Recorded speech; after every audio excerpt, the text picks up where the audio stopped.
Fala aí pessoal, sejam todos bem-vindos a mais um vídeo de análise educacional. Hoje vamos falar sobre a Brasil Agro, que está listada na bolsa, na B3 aí com o código AGRO3. Foi fundada em 2005, tem 14 anos de fundação, está listada na bolsa de valores desde 2006 e tem aí aproximadamente 245 a 250 funcionários. Ela está situada no setor e segmento, no setor de consumo não cíclico e o segmento de agricultura. Ela trabalha mais especificamente na aquisição, desenvolvimento, exploração e comercialização de propriedades rurais para agropecuária, certo? Apesar de não ser um setor cíclico, ou seja, é um setor sazonal, né, que ao longo do ano existe as estações de plantio, de cultivo, né, de venda de produtos do agronegócio, né? Então, o legal dessa empresa é porque ela não só está segmentada em um único tipo de produto, né? Ela tem um mix de produtos bem interessantes. Então, ela tem o seu free float aí, de 25%, né? Seu Tag Along aí 100%. Está listado aí no Novo Mercado. Então, vamos para a parte mais histórica da empresa, né? Você pode ver aqui que a companhia ela tem aí aproximadamente aí 266 mil hectares, né? Equivalente aí a aquisição em 50 milhões de reais em aquisições de terra no Brasil e no Paraguai. Então ela tem atuações no Brasil, né, e tem atuações também no Paraguai. A gente pode ver a questão aqui de investimentos, né, foi 260 milhões investidos, né, no desenvolvimento de portfólio, né.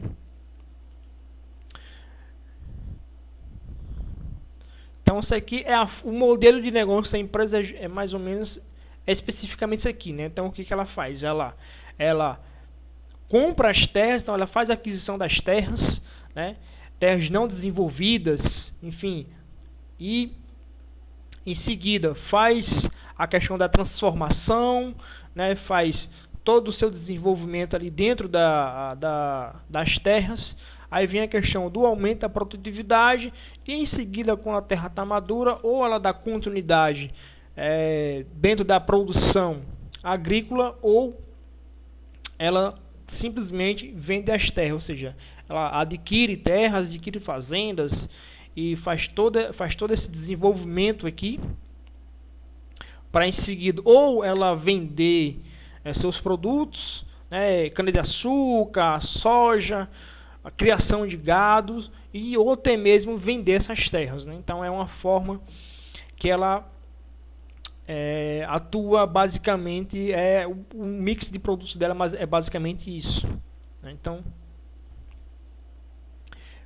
a gente pode ver aqui na questão do portfólio aqui da empresa, ela está localizada, né? Esses aqui são os estados ao qual tem localização, ou seja, tem fazendas pertencentes ao Brasil Agro, né? E tem aqui no Paraguai também. Então isso aqui é o mix de produtos da empresa, né?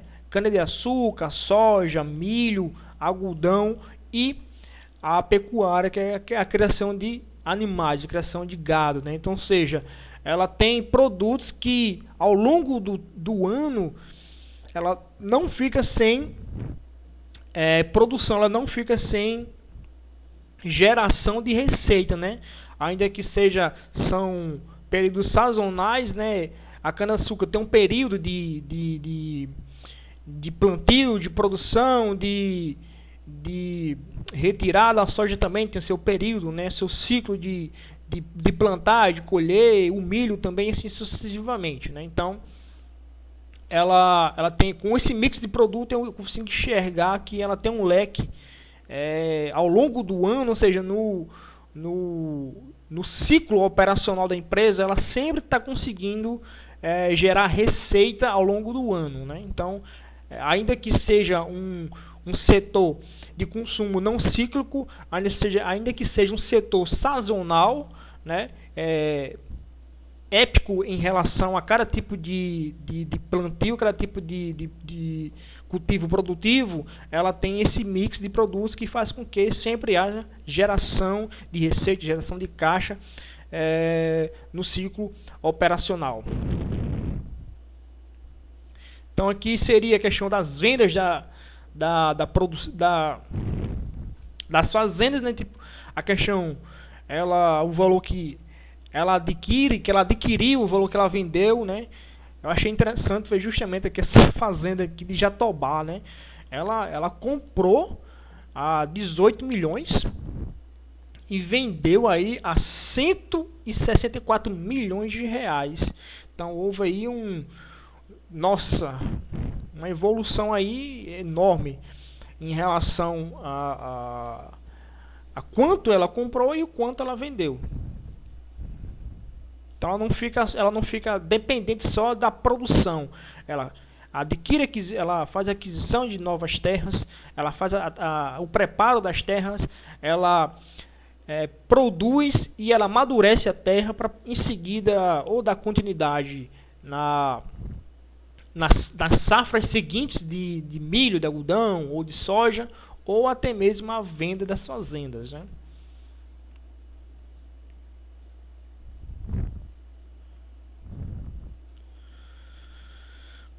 Então aqui temos aqui os destaques financeiros.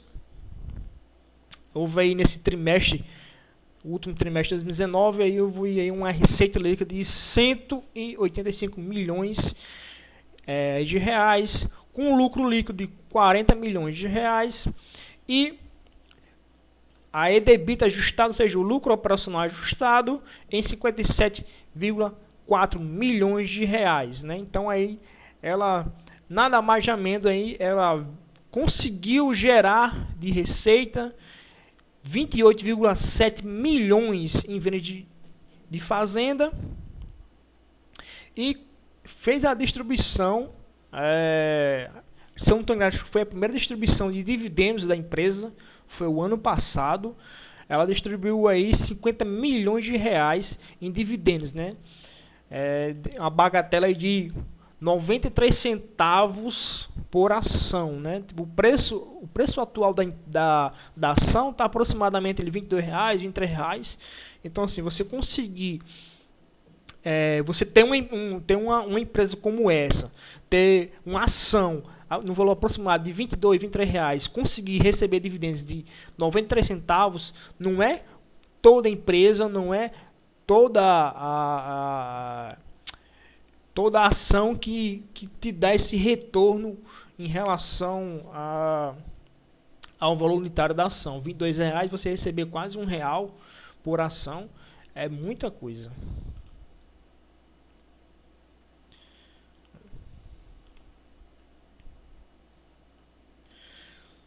Deixa eu dar uma passadinha aqui.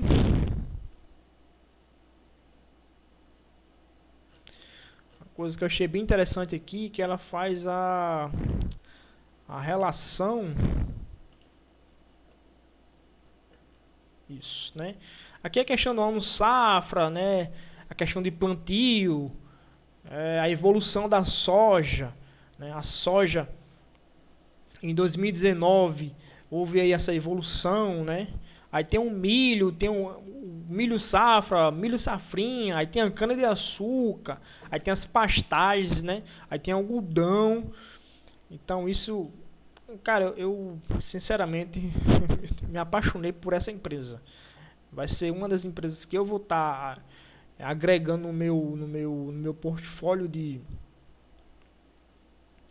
empresas by Body Hold, certo? Então aqui a gente consegue enxergar aqui, né, a questão da produção, no safra de grãos e algodão, né? A soja, o milho safra, o milho safrinha, eu não entendo muito bem qual a diferença do milho safra, milho safrinha. enfim. Mas a gente pode enxergar que em 2019 houve um aumento, uma relação, né? Houve um crescimento aí de 27,7% em relação a toneladas. Aqui também vem a questão da pecuária, né? O número de cabeças de gado vendidas, né?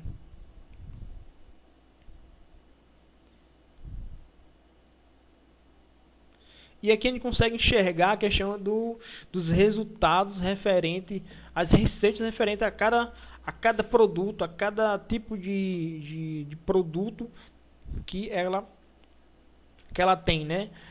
A receita com vendas, né? A gente pode ver aqui que ela fez uma relação do primeiro trimestre de 2019 com o primeiro trimestre de 2020, tendo em vista que ainda o trimestre de 2020 ainda não fechou o ciclo do trimestre, mas talvez pelo fato de ser um setor não cíclico, talvez a questão dos trimestres seja meio que diferente, não seja um ano ciclo como se fosse de janeiro a dezembro, talvez haja o início talvez seja um pouco, acho que é diferente, acredito que seja diferente, pela questão dessa agrosafra, essa questão da produção da agropecuária ser um pouco diferente do calendário normal, né? Talvez seja isso, por isso que já tem o primeiro trimestre de 2020 já fechado, por não ser um sistema operacional padrão, ou seja, igual às demais empresas, né, os demais setores que geralmente é em janeiro a dezembro. Então acredito que deve ter sido isso que houve essa diferença. Então a gente consegue enxergar aqui nos resultados realmente, de fato, ali do terceiro trimestre de 2019, né? A gente consegue, o que eu achei interessante foi justamente aqui essa evolução aqui na receita líquida aí, que houve a diferença entre o primeiro trimestre e o terceiro trimestre de 2019, houve um aumento de 610%, né, na receita líquida, né? Já em comparação ao terceiro trimestre de 2018, infelizmente houve uma queda aí de aproximadamente aí 64%, né, que a gente faz essa relação aí. Então a gente consegue chegar aqui o lucro líquido aqui de 40 milhões, né? Uma coisa que eu achei interessante justo por ser um setor não cíclico, ou seja, um setor que teoricamente deveria ser a mesma receita, o mesmo lucro, mas a gente pode enxergar aqui desde 2016 até os 9 meses de 2019, né, houve um crescimento aqui chamativo, né? Olha só a diferença, né? Em 2018 foi 354 milhões. Em 2017 foi 184 milhões. Em 2018 já subiu para 384. Em 2019 é 555 milhões. E até então, como não saiu ainda o demonstrativo anual de 2019, mas até o terceiro trimestre de 2019 foi 527 milhões, isso em relação à receita líquida. Então, isso deduz que em 2019 a receita líquida, assim, eu acredito que tenha chegado a quase 60 milhões, isso na receita líquida, né? Então a gente consegue ver aqui na EBITDA, ainda que houve esse aumento na receita líquida ao longo, desde 2017 até 2019, houve esse crescimento, mas já o EBITDA também em 2019 2018 foi 184. Aí 2019, você vai ver aqui que o ano 6, acho que é justamente aquilo que eu falei. Eu acho que o período operacional do agronegócio é diferente do segmento de consumo cíclico. Então houve essa diferença, né? Mas a gente consegue ver aqui que o lucro líquido ele veio aumentando ao longo dos anos, né? 2016 houve esse crescimento aqui. Então,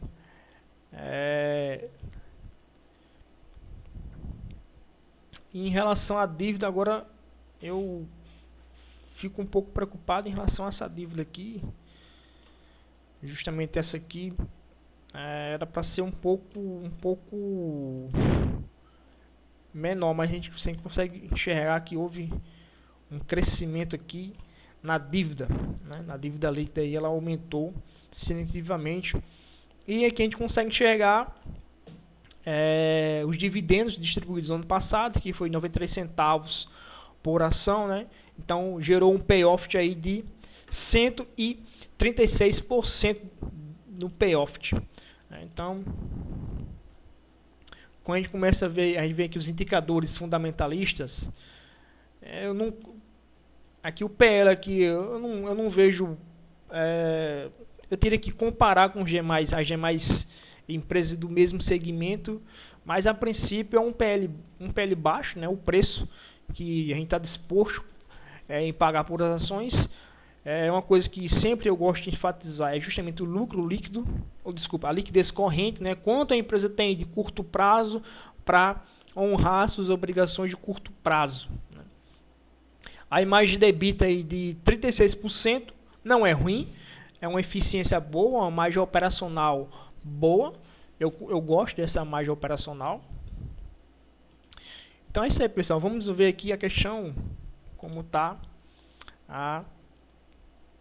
as ações aqui da Agro. Se a gente consegue enxergar aqui no gráfico mensal, né, ela vem uma tendência de alta, formando aí topos e fundos ascendentes. A gente consegue enxergar isso numa tendência de alta aí nos mensal. Deixa eu traçar aqui uma LTBzinha. Gerar aqui esse canal aqui.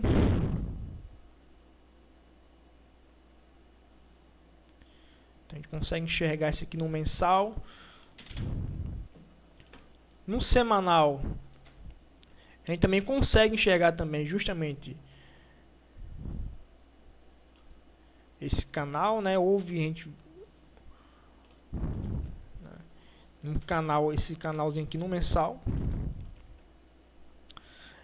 Nessa semana ela está gerando aqui um side candle, né? Ou seja, nem a máxima e a mínima da semana ainda não ultrapassou ou a máxima ou a mínima da semana passada, né? Então ainda não houve a superação ou da mínima ou da máxima da semana passada. Então geralmente eu gosto quando um candle ele faz essa formação aqui de side candle, eu fico no aguardo para ruptura do preço aqui na próxima semana da superação dessa máxima aqui, dando continuidade na valorização da ação, né? Então seria aqui aproximadamente aqui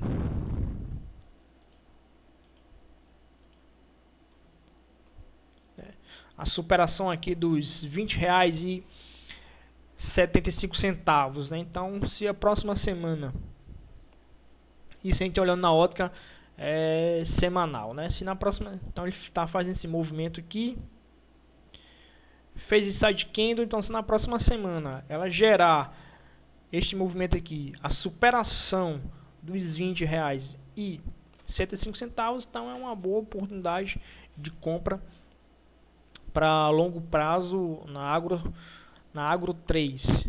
E no gráfico diário A gente consegue enxergar também que no dia também, hoje, né, ainda o mercado está aqui, o leilão de fechamento gerou aqui um side candle, um candlezinho de definição. A gente consegue enxergar aqui que ainda está aqui numa tendênciazinha de curto prazo no diário, aonde o preço tem feito justamente este movimento aqui, justamente dentro desse canalzinho aqui.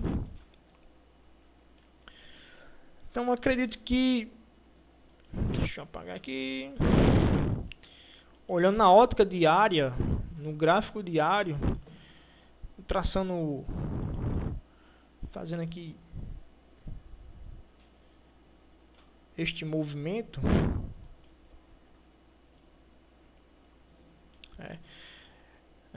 levando a mesma lógica do inside candle que está se formando no semanal. A partir do momento que amanhã, se realmente esse candle de indefinição ele se confirmar, né, até o fechamento que praticamente já se confirmou, então amanhã, gerando aqui um candle aqui superando essa máxima aqui do candle de hoje, então eu acredito na continuação deste movimento que o preço tem feito, buscando aqui a princípio R$ 21,28 ou até mesmo aqui R$ 21,77. Então eu acredito que vou ficar de olho amanhã nesse papel. Se superar aqui os R$ 20,33, eu acredito na continuação deste movimento aqui. Acredito na continuação deste movimento. Certo, pessoal? Então é isso aí. Espero que vocês gostem desse vídeo.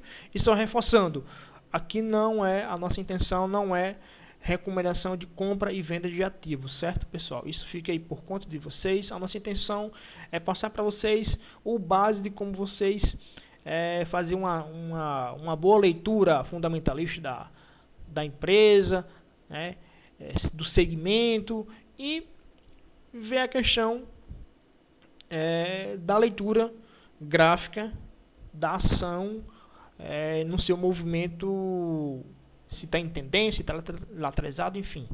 Essa é a nossa intenção, viu, pessoal? Então, espero que vocês gostem. Curte o vídeo, compartilha e até a próxima. Valeu, pessoal!